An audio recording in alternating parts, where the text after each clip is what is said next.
think we're set. So now we have 1, 2, 3, 4, 5. We have 5 council 1, 2, 3, 4. Who? Yeah, all is present, but we're just waiting for Josh for a moment. All right.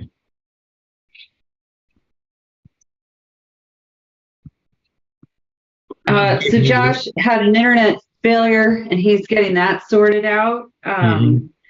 Folks are willing. He said he should be up and going in the next 3 minutes with an updated link on the website and then the live stream ready to go. So if I could beg of the chair to maybe hold off till 10:15, just 3 more minutes, we should be able to make sure folks can jump into the meeting. Okay, you got it. Thank you.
I've noticed during these awkward waiting periods, nobody looks right into the camera.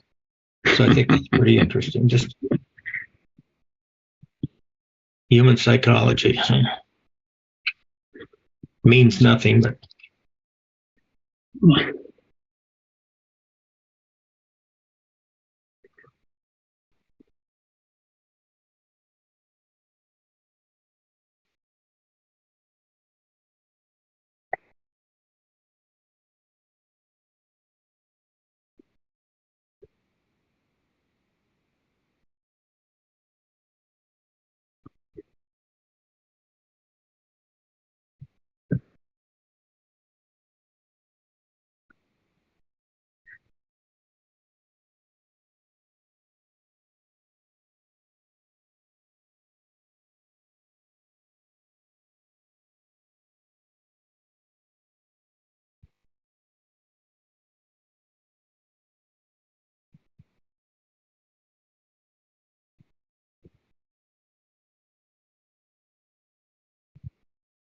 The Zoom link's been updated on the calendar, and I'm just waiting to see if the live stream.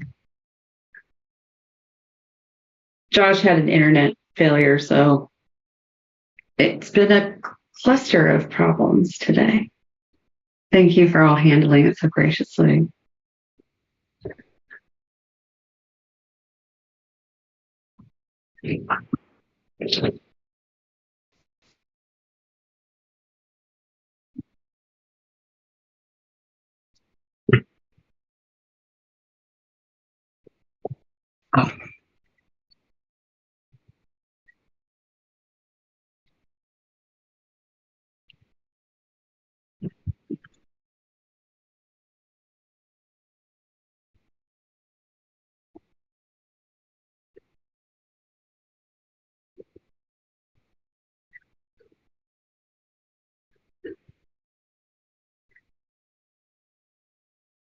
All right, and we are live. Great. Okay. Well, thank you everybody for attending. This is the budget committee work session for the budget committee of the city of Manzanita. It's Friday, June 2nd, 2023. It's 10:15 in the morning. And as the chair, I am calling this work session to order. And somebody say something? And Catherine Stock, a member of the Budget Committee, requested this meeting, so I'd like to turn it over to her to go. You got it. Thanks, Dave. I thought it would be good to explain the reason behind the request for this additional meeting. It's not one we normally have in the sequence. And I did write a an email that everybody in this, at least the council and budget committee have seen. But, and I'm hoping it'll get added to the packet as well at some point, because I think it gives context for somebody coming back later to wonder why we were having this meeting in the first place. So for the record, I'd like to just review quickly why I asked for this. So we followed our normal budgeting procedure up until our last meeting. And we had 2 workshops, which were lengthy and good, on May 8th and May 9th. And then, as we normally do on May 17th, we had another session, which gave us a chance to go over any other questions or comments or areas of discussion that we might have as a committee. And importantly, was the session where public comment was welcomed in. And so we had some good feedback from people in the community who had things to say and opinions to share about the budget. So then we came to a vote on whether we would approve that budget or not. And at the very end, we found that the mayor was voting against it. So we had a 9-1 vote, basically.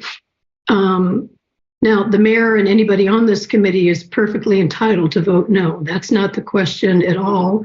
A nay vote is as important as a yay vote. But I think what we were missing in all that was any discussion about why the mayor voted no, what her concerns might be. And so what we missed was a chance for deliberation about that as a committee, and for the community to get a chance to see what that looked like. Otherwise, I think it would have been behind the scenes emails, and that doesn't seem like it suits the spirit of what we're supposed to do as a budget committee and the specific requirements we have about public meetings and public engagement.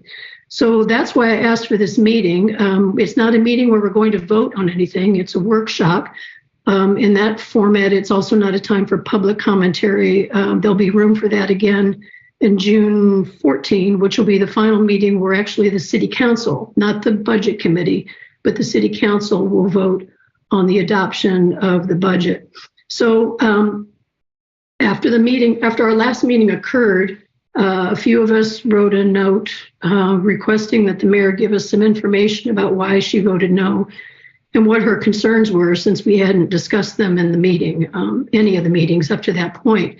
So there has been a document that's gone back and forth. I think that's posted in the city's website now, that helps everybody see what the mayor's concerns and questions were that she raised, and at least an initial response, so we could kind of get the discussion going prior to having this meeting. So that's where we are this afternoon, and I'm assuming that the majority, well, the reason we're meeting is to have a chance to have some dialogue and discussion with the mayor on the points that she raised. So we don't really have a protocol for this exactly. So I'm just wondering, Mayor, if you want to start with kind of what your thoughts might have been since we had the last session. You've had a chance, I'm sure, to see, as we all have, to see the response. So I'm not going to belabor that, but maybe you'd like to get us started. Sure, Catherine, thank you for that recap. I think that's very helpful. And Dave, thank you for chairing the meeting. Catherine and Jim and Chip, thank you for opening up a discussion format today, and also for the members of this committee for giving your time to look at these issues and to open dialogue. The Budget Committee is the arm of the city used for to focus on policies, like the Planning Commission is also.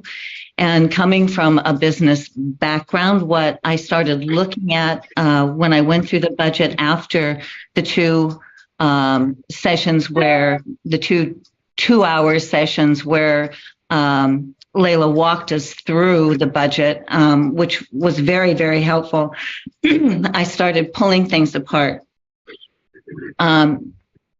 15, 20 years ago, the budget committee, I think, met twice a year, and sort of looked at the budget and then passed it on. So Layla has set up quarterly meetings for the budget and a whole budget process. Everything's very transparent and out there. The public's involved, and all of those are big steps forward.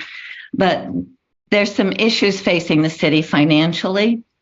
I laid them out in the document that I sent to the budget committee, and it's on the website. I'm concerned about system development charges, revenue diversification, STRs, and infrastructure costs that are going to come back to face the voters. And what I want to happen here is to become the council that fixes problems rather than just passes them along. So my goal here today is to look at financial policies that can be implemented into this process so that going forward, we don't have a council that approves water rate increases but doesn't implement them. We have a budget committee who provides solid policies for the financial director of the city, and that we can ask questions and get them out there and sort of stave off the problems before we get there. If you look at the document that I sent out, I don't know, Catherine, if you want to just go through this sort of page by page. Well, sure, we can. However, I'm going to just, it's a combination of saying something and asking for confirmation. I am certainly not the most senior person in this group with respect to the budget committee, but we're not, in this body, we're not the body that sets the policy. Right, I understand that.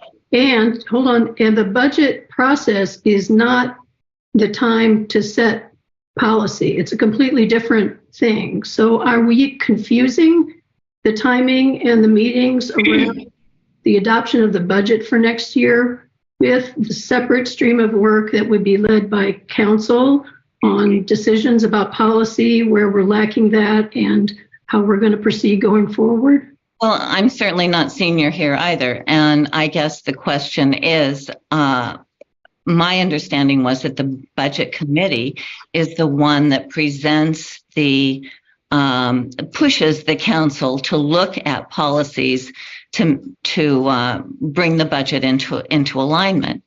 Is that not correct? Well, that's an interpretation of it that I'm not familiar with. I'll just say that. I don't want to be the only one responding to this, though, so I'm just going to take a pause and see if someone else wants to jump in.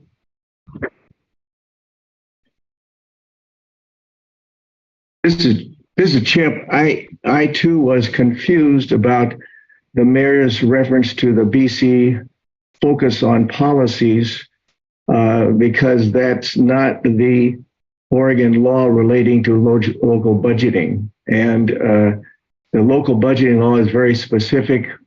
We are an oversight group that looks at the proposed budget, asks questions, and makes a recommendation to the council. The council sets the policies, not the budget committee. And so when the mayor says that she wants to set financial policies going forward, to use your term, Mayor, first, we don't set policy. And second, going forward is a key term. We're looking at a budget for the 23-24 fiscal year. We're not looking at what happens after that. And so I think that's where many of us are scratching our heads when we read what you wrote, because it has virtually nothing to do with the annual budget process. You raise some issues and ideas for future consideration by the council. And so we're here kind of trying to figure out what you're proposing. You said just before Catherine responded that the budget committee sets policies for the city's financial director. I just want to emphasize, we do not set policy. Okay. We oversee the budget. That's it. Okay. Thank you for that clarification. So what's the point of your commentary when it has nothing to do with the current budget? It relates to policies. I don't understand. Well, the current budget as it's laid out doesn't have some of the answers to the questions that I raised in my questions about the budget.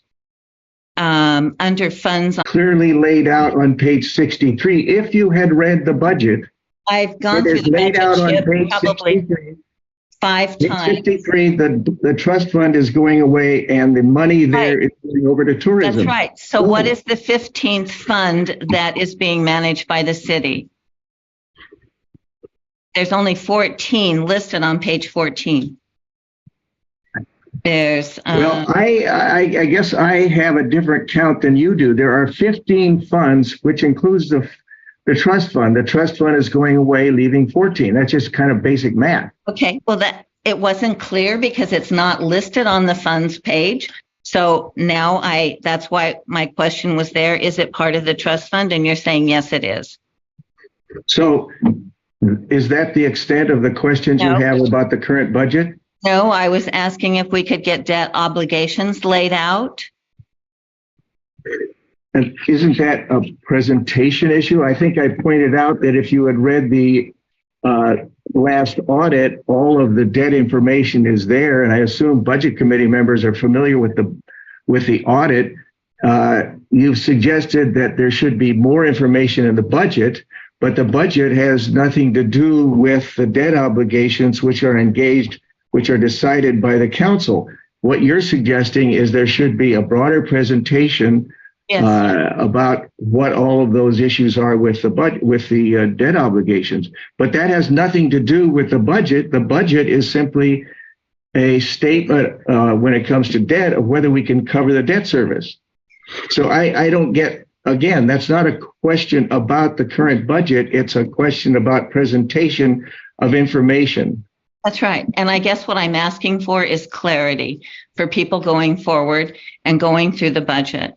In the personnel services analysis, for example, on page 82, it shows the amounts attributed to each fund, but it should be broken out with salaries, insurance, and overhead cost in both dollars and percentages.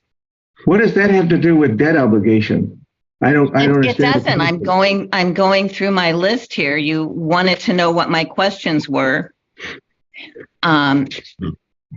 But again, this has nothing to do with the numbers in the budget. It's a presentation. You've made several suggestions that are presentation ideas, which might be great for a future budget, but it doesn't change the numbers in the budget. It's simply presentation. Well, the questions that I have about the budget are not answered in the presentation. So I'm trying to understand, under personnel services, for example, the salaries broken out, the insurance and the overhead cost changes. Is there a reason that can't be in the presentation, or is there a reason I can't access that information? Well, I'm sure that as the mayor who is leading the council, you should be able to get whatever information you want about the city's finances from the staff. Okay.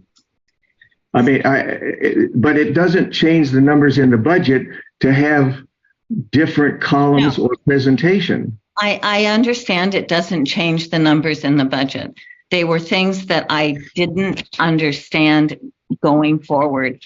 If you want to look about really major concerns, on page 2, the interfund services, the water utility projects and the multi-fund projects, I guess I'm trying to figure out how we approve a budget when there's, over $7 million in needs, and yet there's no funding source available according to the budget. So where do we get that funding source? Are you aware the council has to consider a capital improvement plan? Yes. Well, wouldn't that capital improvement plan include project priorities and the funding sources for those projects. Okay. So, but that's not in the budget. The budget is simply identifying funding sources to meet existing debt obligations. Okay. Yeah, if a project is a part of the current budget, then you're correct. The money should be in the budget. If it's not, it's just talking about projects that are out there. There may or may not be any money associated, probably not any money associated with those. Okay. Can I add, we're also working, the council in our past meetings have been working on SDCs, and one is going to have its second reading at next week's meeting. So that will get additional funds into our budget.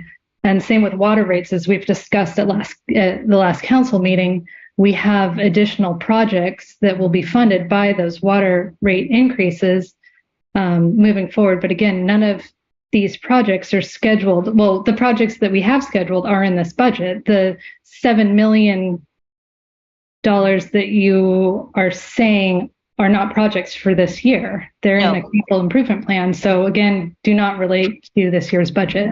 Okay. All right.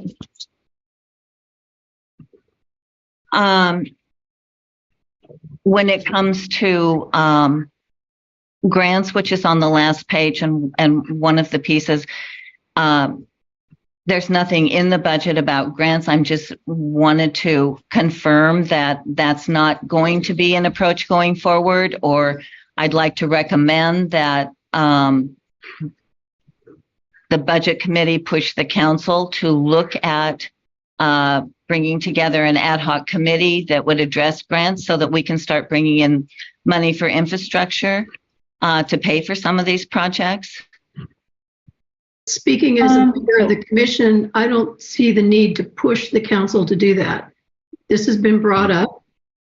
There's different opinions. I'm not going to call them facts so much as opinions as to how much grants could be used as a part of our funding process going forward. However, grant approaches are done after you know what the work is you're going to do, and you've got to be clear and specific about that. So I think I would say and suggest, and hopefully everybody on the civilian members, as Dave affectionately calls us, the civilian members of the committee would just be assuming at this point that, of course, seeking grants would be a part of it. I wouldn't be ready yet to say we form an ad hoc committee. I think we need to find out what it is we're looking at first, understand the kinds of projects, which determines the kinds of grants. And then the city manager's job would be to advise us, as is her job, on what resources are needed for that, and if it's an appropriate time for a committee or that we take another approach.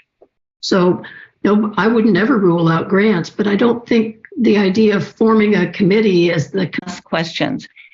So how did we lose 10 years, over $1 million in the water department, according to Dan's last presentation at the city council meeting, because the water rate increases were actually approved, but they were never implemented. So, I mean, somebody dropped the ball. And as the mayor, I'm trying to make sure that the balls don't get dropped going forward. And if it's calling together the budget committee and asking that question, to me, that seems warranted. We have system development charges for roads that should be coming into place. It's just trying to make sure going forward that we are fiscally responsible for the decisions that we make. And I would absolutely agree with those goals. However, and sorry, Jerry, I'll be brief. I'm sorry, Mayor, but that's grandstanding. It's not substantive. That's grandstanding, and it's not helpful. The mayor, our city manager, has been calling out issues like this from the moment she arrived on the ground. And the council has said, yeah, that's right. And so the focus has been going forward. And that's why we've been doing the work. The council's been doing the work. The citizens in the community have been watching the work on getting ready to discuss rate changes and move things forward. So, you know, I think the spirit of that was pretty poor. And I think the last couple of years have shown that we've been getting our house in order on some things. I know people forget 3 years of COVID either, which I'm not saying is an excuse for not raising water rates over those time period, but certainly had an effect. But that's not the spirit of collaboration or conversation at all. And I think what the committee's been doing and the council's been doing is moving forward to take care of those problems. So as Brad said in an earlier meeting, maybe you'll get to have some more fun and not be doing catch-up work kind of things. But I really feel that the spirit of that comment was unfair. And so I'll turn it over to Jerry.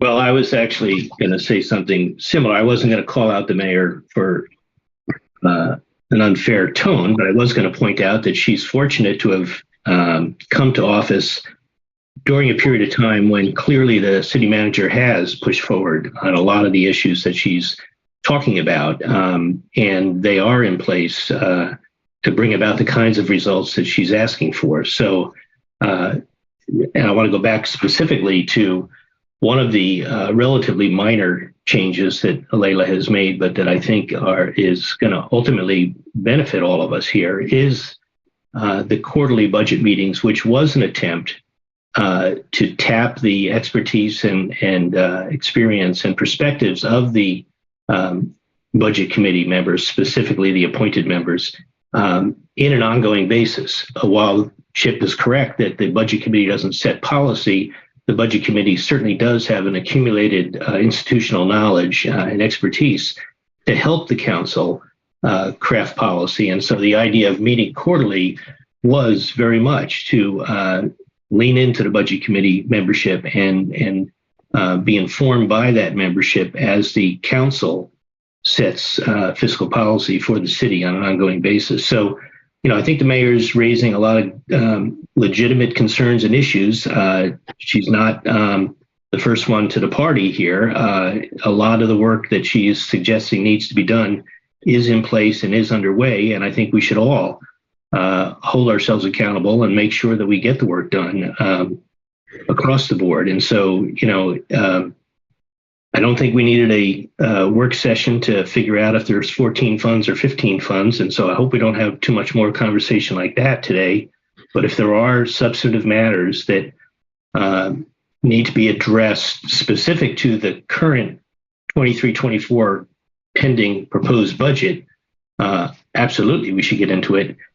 On the broader question of how the budget committee can help council in council's policymaking role, as long as we're on Zoom and went through a little bit of hell to get on Zoom this morning, we should take advantage of the opportunity to talk some more about this. This is a work session, and maybe this is an opportunity to figure out how the budget committee, in its sort of quarterly meeting advisory role, can help the process of continuing, if not accelerating, the progress that Leila has already initiated. I certainly agree with the mayor that a lot of things were left undone for several years, but I've lived here 6 years, and in that 6-year period of time, we've had 4 city managers, and I think we've had 10 different council members. So it's not surprising to me that the progress has been slow, but the progress has been steady. And a lot of the progress is dictated by state law and other provisions and policies that force a careful and slow, deliberative approach. And so I think we're on the right track and we're getting there. And if the mayor's goal is to make sure we get there, I join her in that.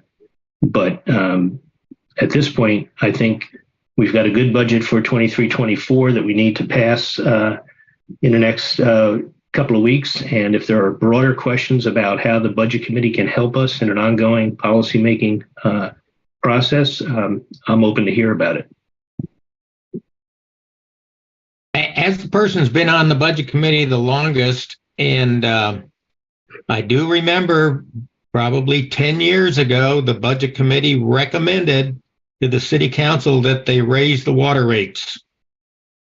but it just never happened. And obviously that's maybe other things were intervening, but just in defense of budget committees of old, we did recommend in raising the water rate. For whatever reason, it didn't happen, but that's the function of the council. The budget committee recommended it. So I just defend ourselves from there. So. Well, Go ahead. Well, I was just going to say, I think Jerry has laid out what we now have as a dual function budget committee. Oregon law dictates for local budgeting a specific role related to the current proposed budget. And the city has, the city manager has expanded or given us a somewhat expanded role as an advisory body, but that's a different job than looking at the current budget. And I think that's what Jim, Catherine, and I were concerned about, is that you, Mayor, raised some issues which are worthy of discussion in the future, but they don't relate to the current budget. And so you said you voted no because you have questions. You didn't really raise any questions about the current budget.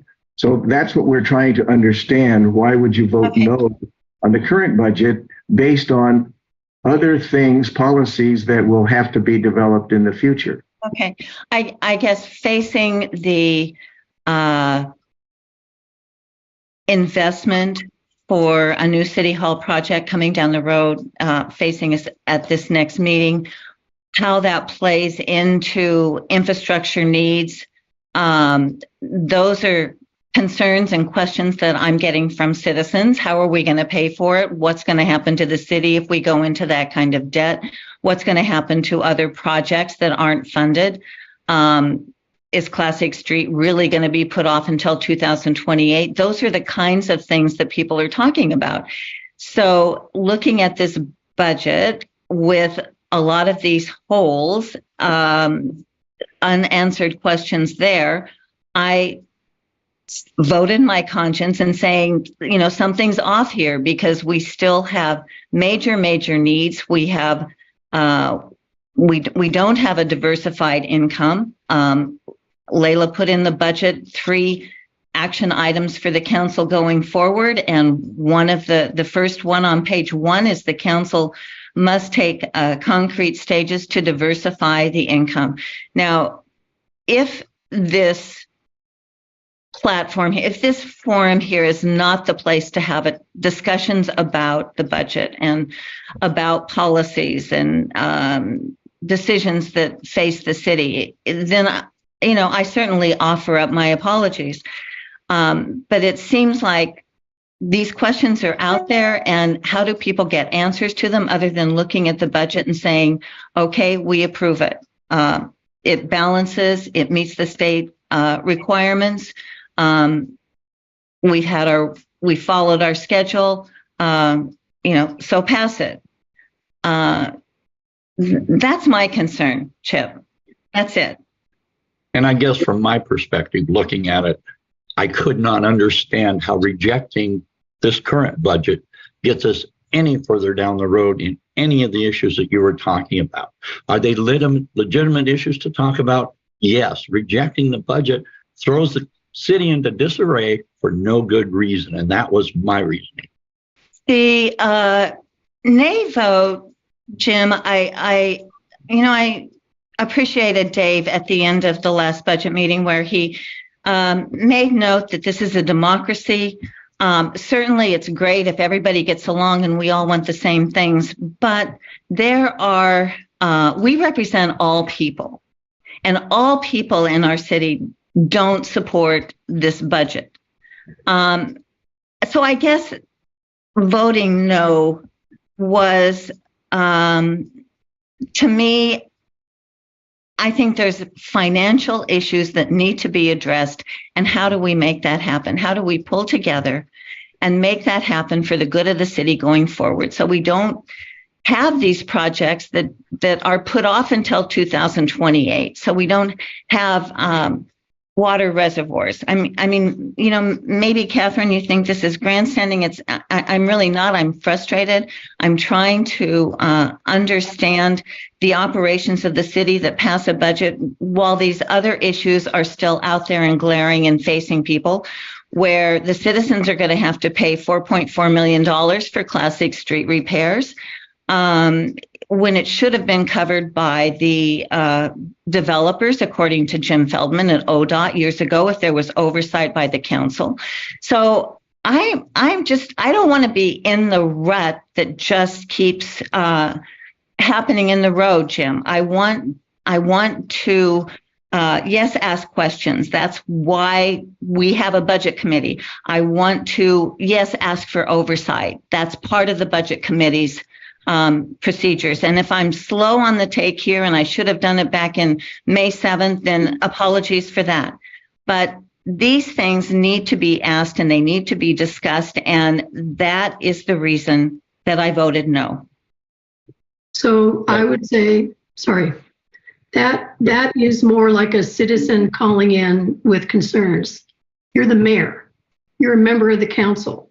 If you really don't have any clue at this point about how the council plus mayor, all 5 of you, work together on policy questions, then I think we have a bigger problem than the approval of this budget. All the work that you described is what a council does together. It's not. But the budget committee is a part of the advisory to the council. Yes, but you're talking about policy here, which has actually been raised in different council meetings when normal relations exist among council members, they are working on that and then bringing things to the stream for workshops, for regular council meeting agendas, for discussion. I mean, the way you describe that implies that you don't really understand how any of that works. And you've been in office, I mean, either getting ready to run for office or in office for at least a year now. And it disturbs me that you described it that way, because that sounds more like someone who really doesn't know how things work describes the problems that we face. The committee knows the problems we face. The council knows the problems we face. The question is, how do those get addressed? Which you should be well underway with now. I'll finish with that. Thanks. I'd like to return to the question of the questions raised here, the fact that these are policy matters. The budget committee has done its job. What else can we talk about on these particular policies? We, as the budget committee, have forwarded the budget recommending approval. It's now in the council's hands to take care of it on the 14th of June. We don't want to interfere with that process. And then as we go forward into the next fiscal year, there's lots of stuff to talk about, lots of stuff for Layla to try and organize and keep visible to not only the counselors, but all of the citizenry to understand the complexity of the budget, the difficulties we have on operating this city because of the way it's structured, on the way we have to get our revenue. So I don't want to continue with badgering one person. So if we could continue, please. I'm finished, Dave. Thank you. Oh, okay. So I would like to make a couple of comments, if that's okay. Please. All right. So my mode of operations is to work behind the scenes and to help especially new counselors or mayor understand process issues and how to get your agenda heard. Working in government is nothing like working in business or not-for-profit. It takes forever to get things done. And after a while, you understand why. The decisions that are made affect a lot of people, and you want to make sure you've done your best to get it right. Today, I'm forced to respond in public to this memo on the budget, not because I want to, but because since being sworn in, the mayor has refused to meet with the councilors or communicate one-on-one with us to discuss any city business unless required. At my last meeting with the mayor, put quotes around it. Only her husband and an advisor were present. She was not. The publication of this last op-ed by the mayor of Manzanita, and not as a citizen, without council's knowledge or consent, violates rules 1C and 3A in Manzanita's Rules and Procedures, Chapter 9. The title of that chapter is Ethics, Decorum, and Outside Statements. In itself, this is troubling, but the content of these editorials is more so. It is clear that the mayor either wants to fail to understand her role and duties 6 months into the job, or she has willfully misconstrued and ignored them. The mayor has 5 unique responsibilities identified in our charter and confirmed to her by our city attorney. Number 1, the mayor is chair of the council, and she presides over council deliberations. Number 2, the city manager prepares an agenda for every regular meeting and coordinates with the mayor or presiding officer on the preparation of the agenda. She has the task of enforcing council rules. She can sign appropriate records, and she can countersign checks approved by council. What is missing from the list of duties I read is any single decision-making responsibility other than those tasks identified.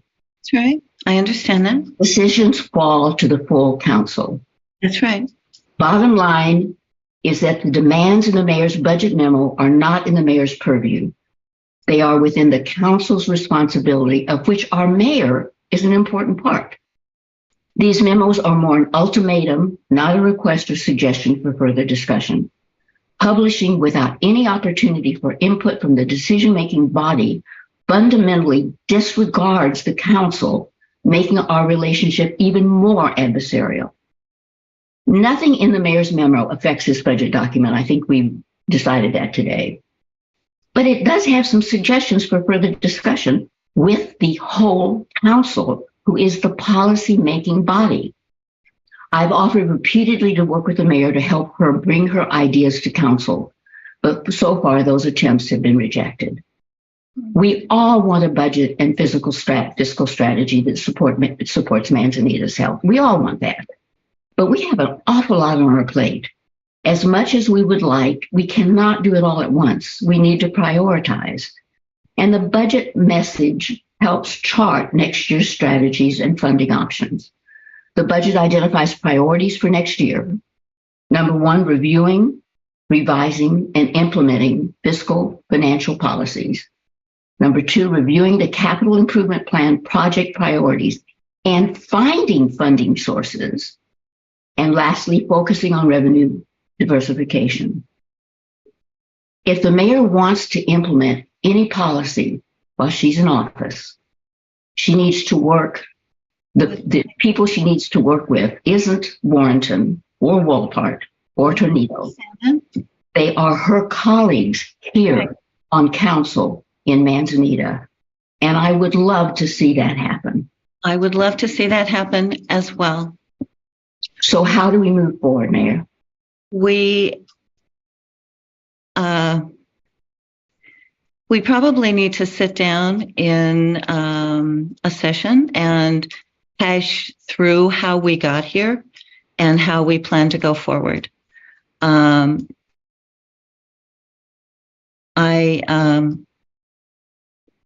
responded in writing when people said, "Why did you vote no?" I thought those questions were very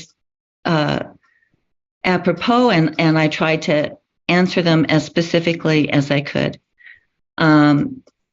I think we need to have an executive session, and I think we probably need to sit down and figure out a path forward, because it's been a very bumpy start, and what we've gone through has not been good for the city, has not been good for the mayor, has not been good for the council, and it needs to change. And I have been saying that since February. So, yes, I think with that, Mayor, we're on the same page. And my suggestion is that you and I and Layla sit down and talk about what those next steps should be. We've generally discussed potential retreats. I don't think this is an executive session. I think this is a public conversation. Well, you know, Linda, you and I can talk about that afterwards. I don't think this is the forum for that. And I think there are some things in place that are going forward that will address the issues that you've raised. I have nothing else to say about the budget. And I think how the council moves forward is a separate issue, although it's good to have this discussion out in public. I appreciate that. And I certainly appreciate the time and thought that have gone into this. But we do need to move. We need to get us on board and moving together.